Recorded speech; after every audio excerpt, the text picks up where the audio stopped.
hope everyone is awake this morning. Because if you aren't, my chances are you probably will be awake in about 5 minutes. Hey, if you're new with us, welcome. You've come to a terrific Sunday. You may not forget this one for good or for bad, I don't know. But hey, my name's Mark. So glad you're here. I've been preparing this sermon. I've been excited for it. And I think my wife's probably been terribly nervous. And she's not sitting in the front row. So I don't know if that's why or not. But hey, so glad you're here. We've been in this series called Redeeming Love, as the video showed, as Juno said. And kind of what we're doing is we're looking at the 4 different aspects of love. Now, in our English translation, in the Bible, or other literature for that matter, we just usually have one word for that concept, and that's love. But in the first century Greek culture that Jesus and that the Bible came out of, there were 4 distinct different words for this concept of love. And so that's what we're looking at. We started last Sunday, and last Sunday we kicked off very intentionally with the Greek word of agape. Because for us, as followers of Jesus, agape love determines, it's the foundation for how we understand love. And so agape love is divine love. So Juno talked about that agape is sacrificial. It's unconditional. It is selfless. Agape love is not necessarily feeling-based. I think we associate the word love with feelings.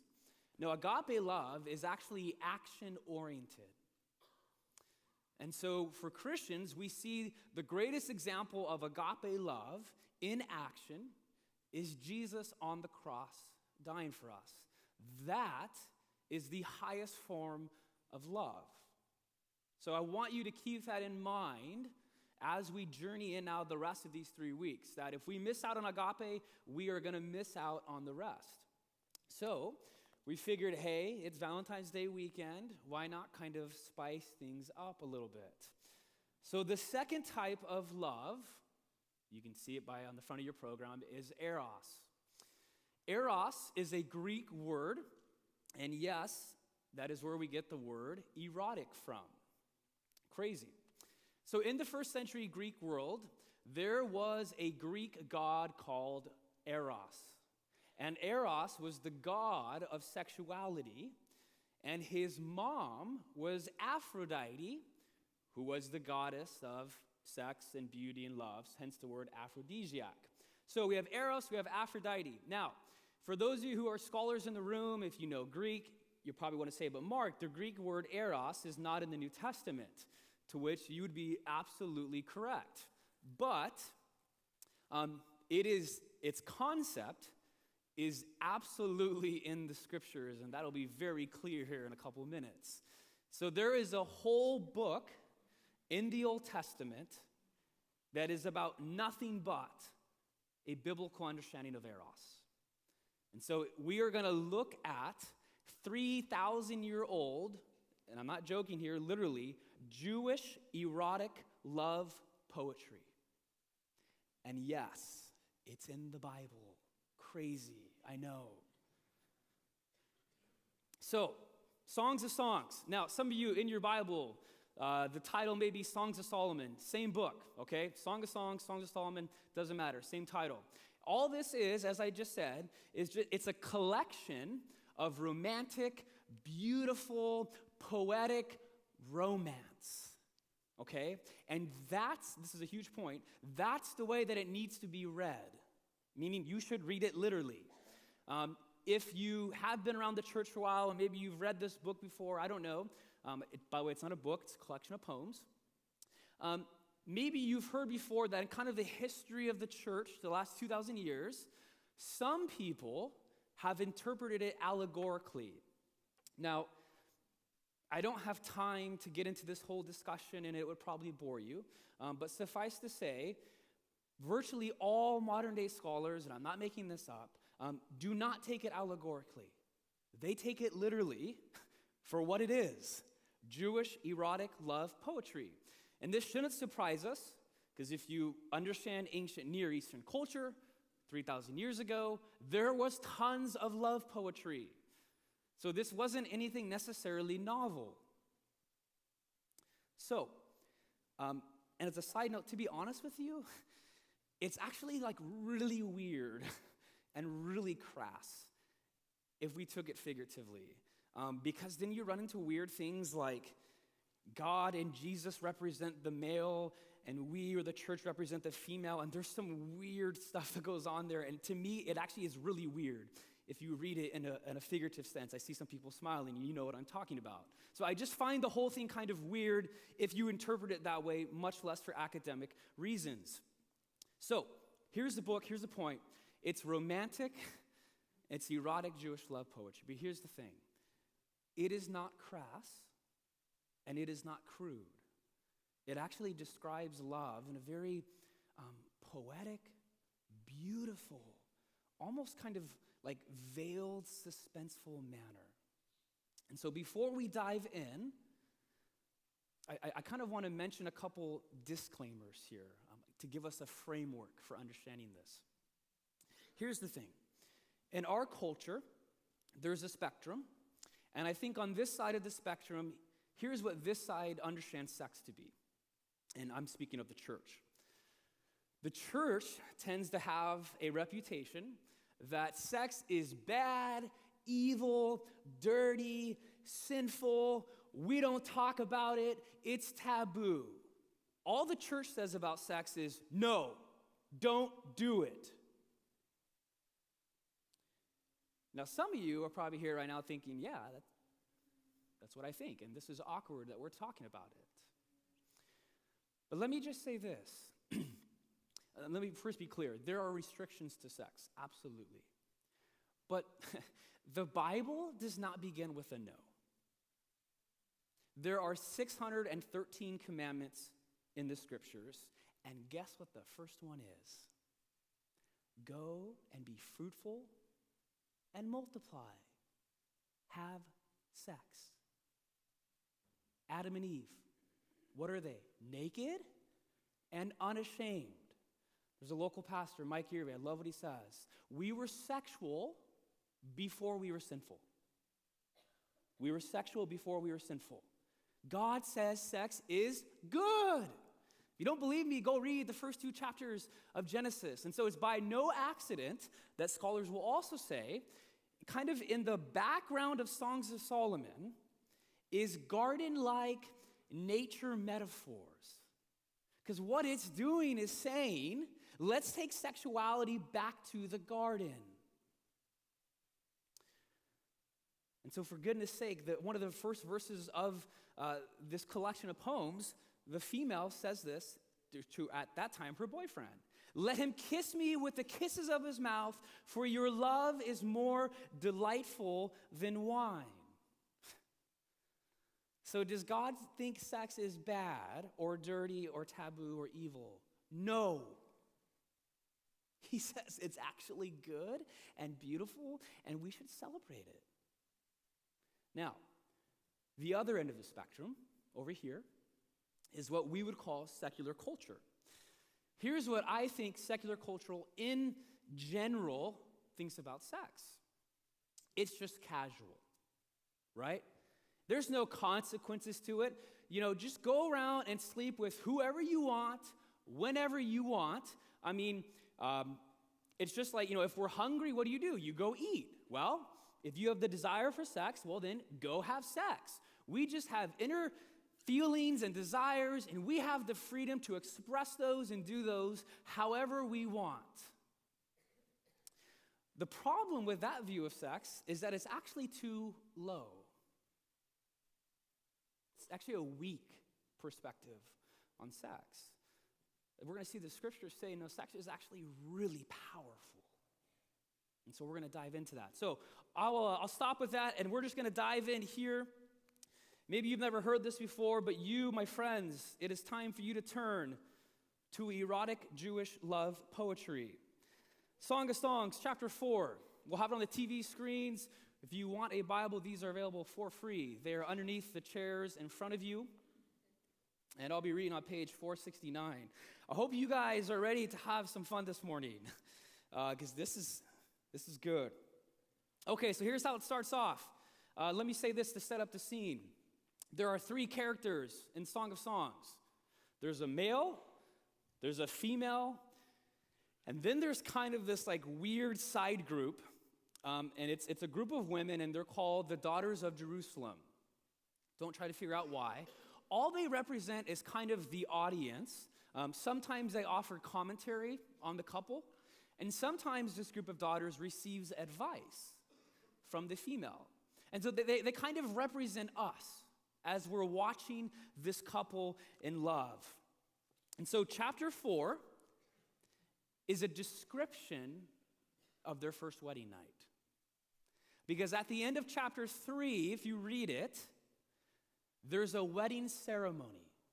And so they've just gotten married, and the husband is looking at his wife as his wife now for the first time.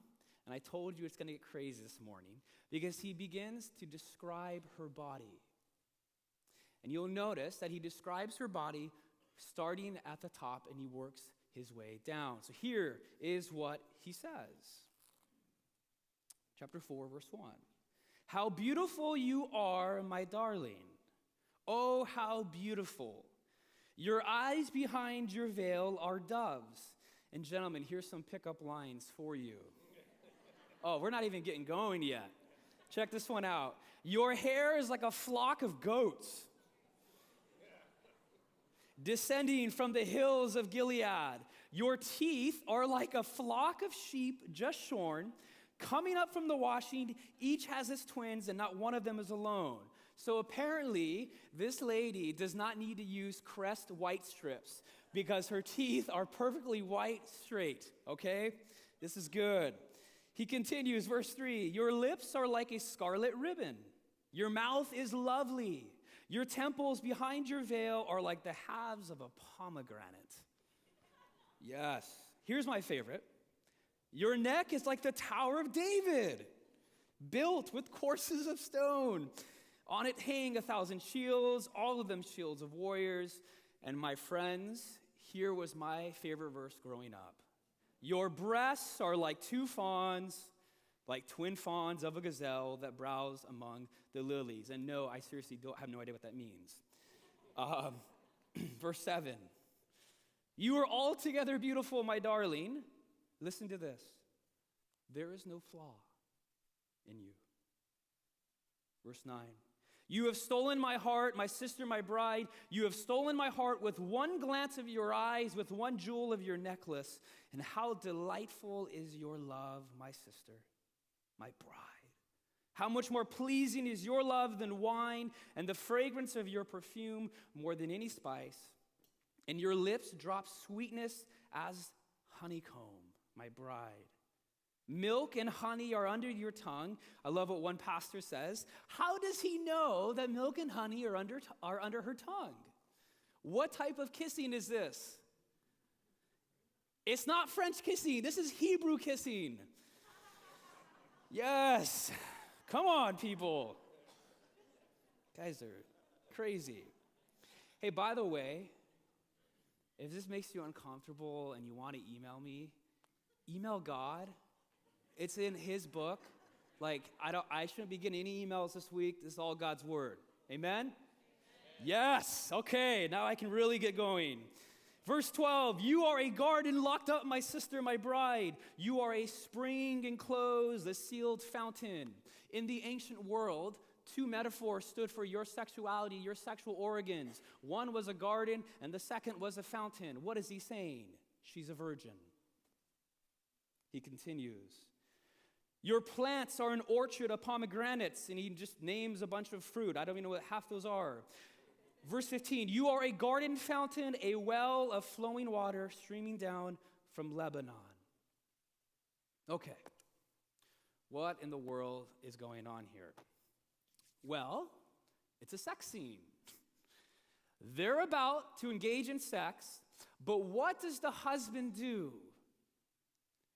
He begins to romance her. Ladies are like, yes. Good for you, amen. So, but how does he romance her? He uses these intentional, beautiful details to compliment her.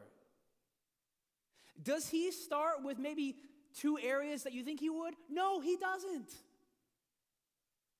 He says, your hair is beautiful, your eyes are beautiful, your temple, your lips. For goodness sakes, he says, your neck.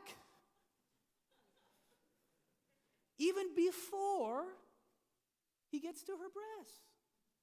Gentlemen, seriously, practical question for you. Do you romance your wife? He's laughing. Wait till you get home. No, but seriously, do you romance your wife? Because here's the deal. Not only is he romancing her, but again, he's using intentional, rich, detailed metaphors. Single guys, this is not just a sermon for married people, and you'll see that. We're going to get into some questions here. Is this the guy that you want to become? When you are married, this is the way that you should treat your wife. So take notes.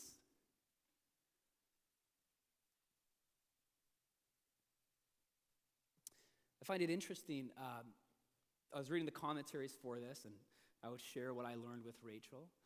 And so she said, well, that's interesting. You should tell me that I have beautiful white teeth.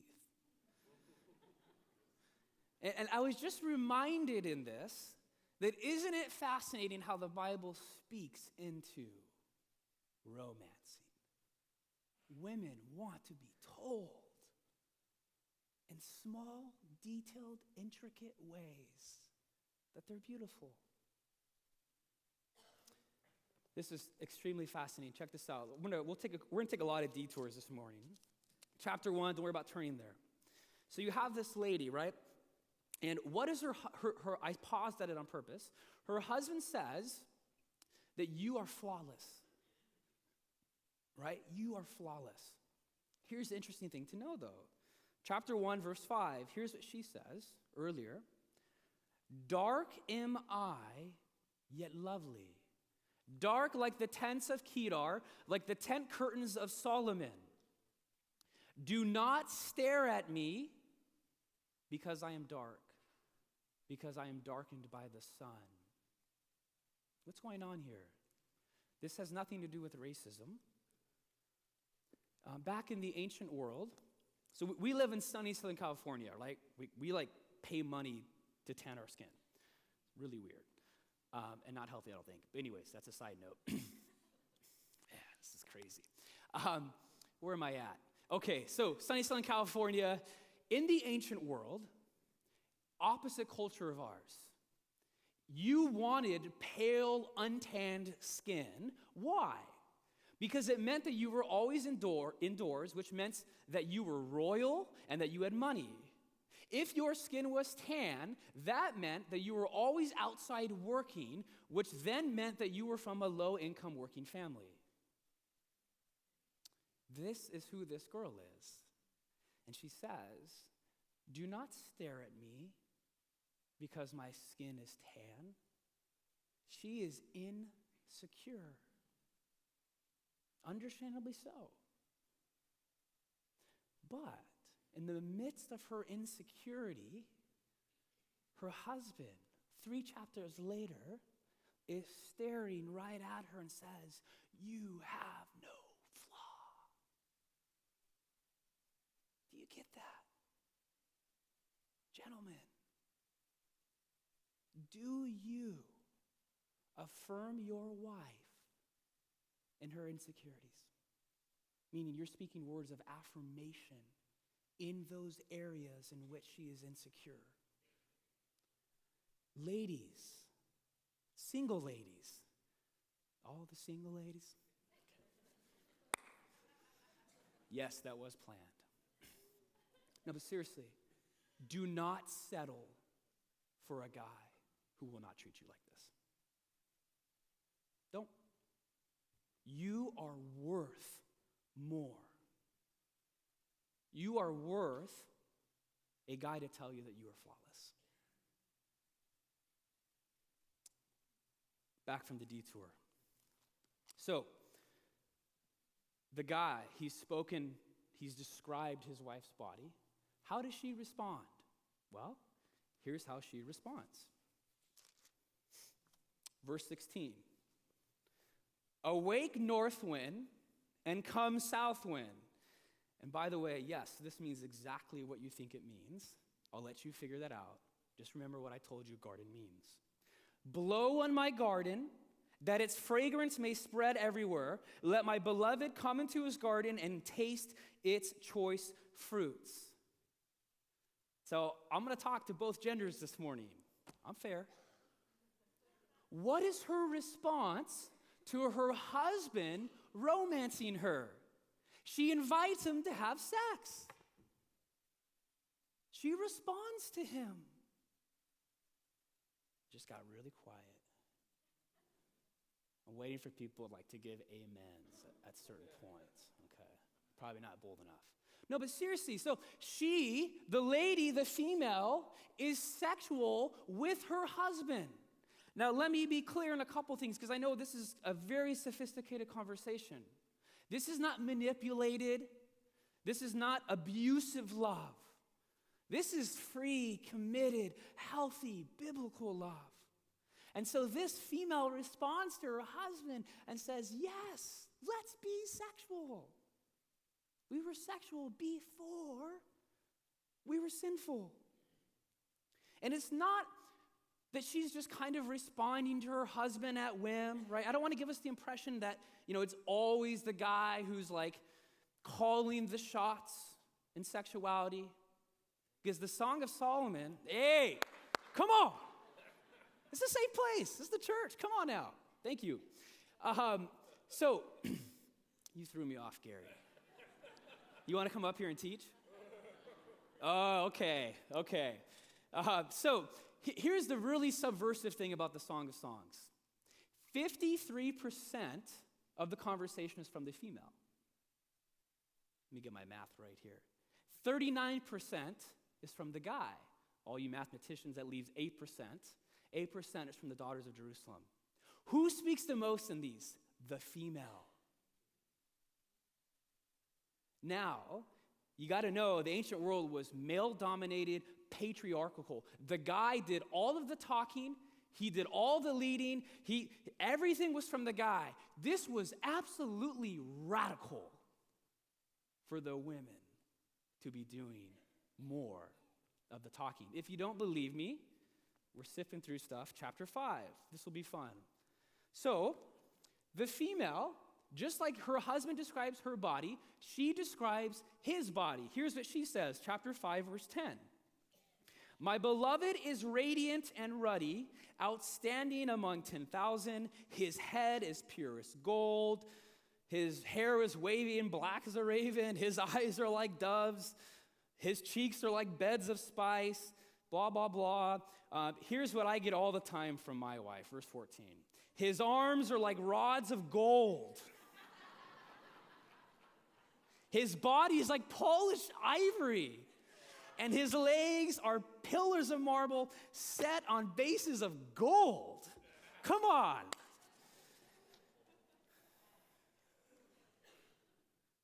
Yes, Rachel. Verse 16, he's altogether lovely.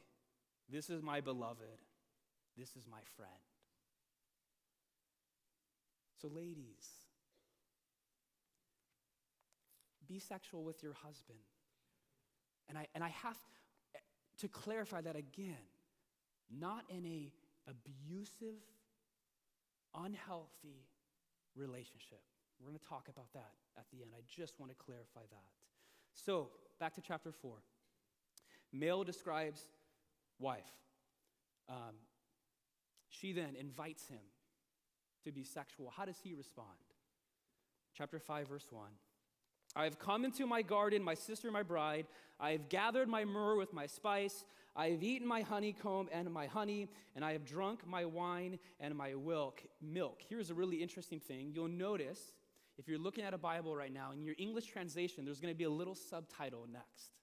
It could say friends, it could say others, it could say daughters of Jerusalem.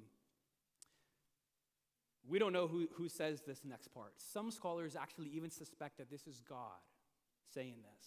What's said? Eat, friends, and drink. Drink your fill of love. A modern translation puts it this way. Celebrate with me, friends. Raise your glasses to life and to love.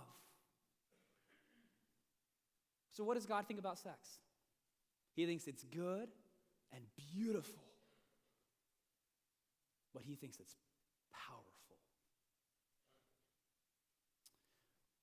3 times throughout the Song of Songs, there's this phrase, and it's strategically located in the beginning, the middle, and the end. What is this phrase? Do not arouse or awaken love until it so desires. Do not arouse or awaken love until it so desires. Sex is powerful. Here's a quote from Pastor John Mark Comer. He says this: something powerful happens in sex. 2 humans become one. Side note, Hebrew word for one is echad. In Genesis 2, talks about a man leaves his father, his mother, and becomes one with his wife. Meaning they are fused together at the deepest levels, not only physically, but spiritually, emotionally. So John continues, he says, that's why there's no such thing as casual sex, because sex involves all of you. And to God, the only relationship strong enough to hold that kind of untamed, fierce power is marriage. That's the only container that can handle the nuclear force that we call sex. And so in the Song of Songs, not only do we see that sex is good and beautiful, but we see that it's powerful. Do not awaken love until it so desires. Because the only thing strong enough to hold this powerful thing is a lifelong committed relationship between a male and a female. See, the problem with the church is all we say is no, but we don't say why. Neuroscience. You want to read some fascinating stuff, go read neuroscience. The things that we're learning now today about ourselves is fascinating. 2008, there was a medical book published called Hooked, done by 2 MDs. Here's what they have to say. Not a Christian book. There's a long quote, but extremely insightful. When a couple is involved in even a short-term relationship and breaks up and then each moves on to a new sexual partner, they are breaking the oxytocin and vasopressin bonds that have formed. And this severing of the bond explains the painful emotion people often feel when they break up. When the breaking of relationships occurs, it is felt in the same brain centers that feel physical pain and can actually be seen on brain scans, MRIs. And there is evidence that when this sex bonding breakup cycle is repeated a few or many times, even when the bonding was short-lived, damage is done to the important built-in ability to develop significant and meaningful connection to other human beings. These sexual relationships affect their brains, molding them not only to damage their attachment ability, but to become desensitized to the risk of short-term sexual relationships, eventually believing that this behavior is harmless and acceptable and not involve the psychological and mental health part of themselves. Listen to this. The inability to bond after multiple sex encounters is almost like tape that loses its stickiness after being applied and removed multiple times.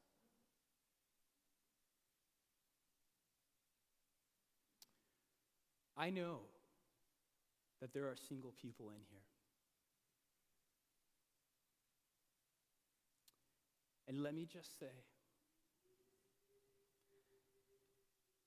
we don't want you to remove and pull off tape because it's actually going to destroy your future sexuality if you get married. It is not worth it. Please be patient. And I realize that I'm married, and that's easy to say. Like, seriously, I get it. Been there before. I heard people say this. I was single during college. I was single for a couple of years after college. Like, I get it. I can sympathize with you.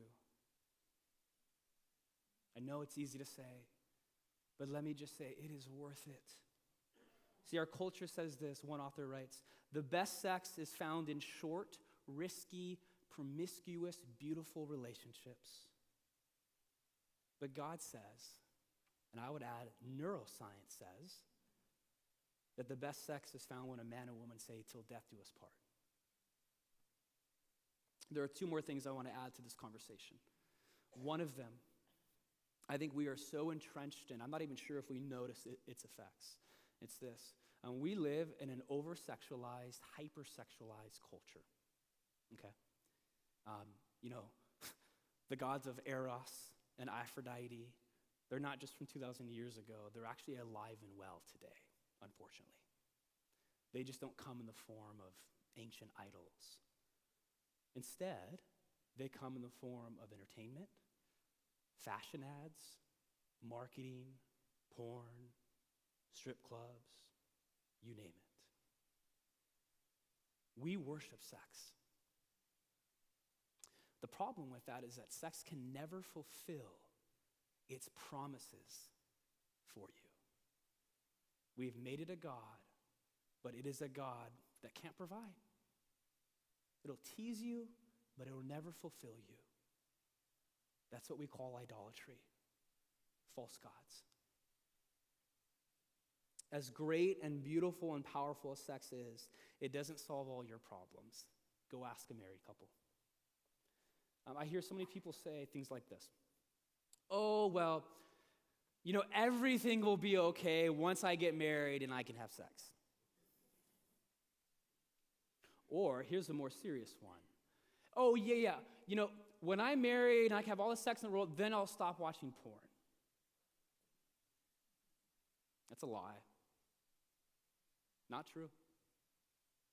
If you cannot live a fulfilled life without sex, you will not live a fulfilled life with sex. Let me say that again. If you cannot live a fulfilled life without sex, you will not live a fulfilled life with sex. I think the church has actually done a pretty bad job at this, because here's what the church does. The church sure does make it seem like that in order to live a fulfilling life, you have to be married and have a family. See, our culture worships sex. I think sometimes the church worships marriage and family. Breaking news. Jesus was single. The Apostle Paul, single. So did they struggle with sexual desires? Absolutely. They were human. Did they live a fulfilling life? Absolutely. So I think a part of this conversation, at least, I think has to do with what we're going to call spiritual friendship. And we're actually going to talk about this next Sunday. So I'm not going to say much here. In the Greek, there's a word philia that means friendship.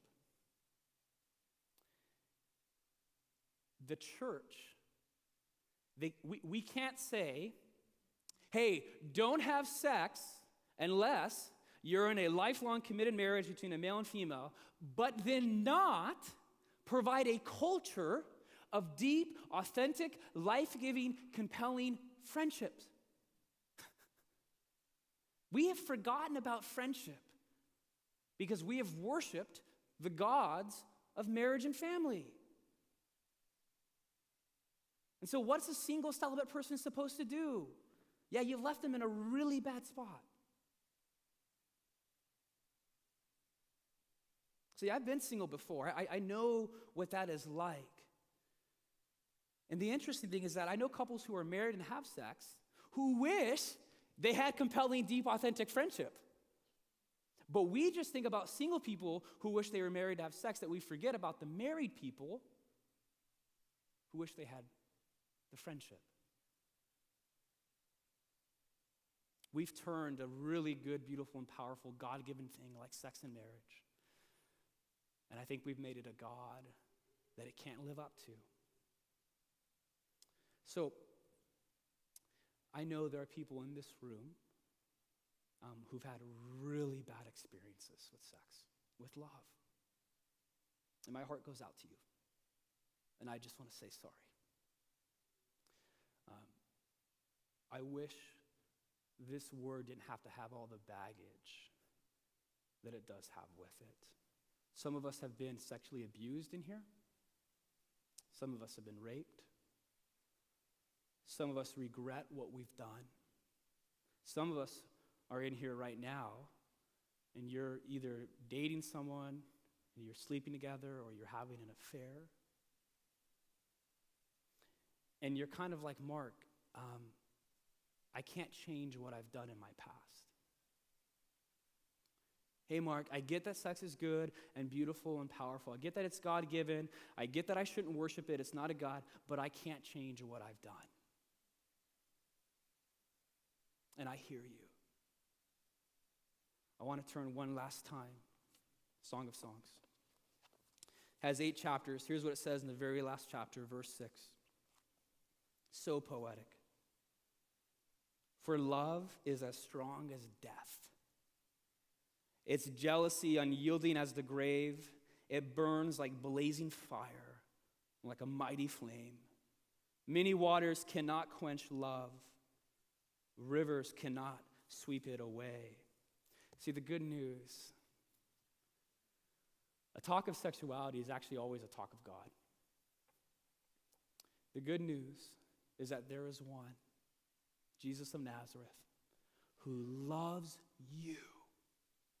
No matter your sexual history, no matter what you've been the victim of, because his love is stronger than the grave. His jealous love for you is stronger than death. See, sex is powerful, but God is more powerful. The Apostle Paul, who was single, he writes this, Romans chapter 8. For I'm convinced that neither death nor life, neither angels nor demons, neither the present nor the future, nor any powers, neither height nor depth, nor anything else in all of creation, and we can add in there sexual history, porn, rape, things you've been a victim of, things that you've been the perpetrator of, will be able to separate us from the love of God. It burns like a mighty flame that's found in Jesus. See, the main purpose of sex isn't sex. The main purpose of sex is to point us towards this huge, giant love story that Jesus is the ultimate spouse and will love you unconditionally no matter what has happened to you. That is agape type of love. Love that covers porn, abuse, immorality. It's a love that was shown on the cross that redeems you, restores you, sets you free. That's love. On the cross, Jesus brings beauty from ashes. And so this morning, do you know him? Do you know that freedom? And so I don't know where you're at. Tons of different scenarios in this room, right? Impossible to hit on all of them. I'm sure I missed some. I know I did. But as we respond this morning, where can the love of Jesus stream into your life. This could involve a conversation later today at home between husbands and wives. Are you romancing each other? So there's so many ways to respond this morning, as always. We have candles over here. You light a candle for a symbol of hope. We're going to have communion here, which points to the greatest love story ever told, that there is one who will die for you because you are worth it. There's a prayer team. Anything's fair game. You can sit down, you can stand. And so we're just going to go into a time of response. The music team's going to come out now. As we do every Sunday, we're going to receive your offering. This is a way, if you're new with us, no obligation to give. This is how we partner with God to give back to him what he's first given us. And so let me just pray over us very quickly before the ushers come forward.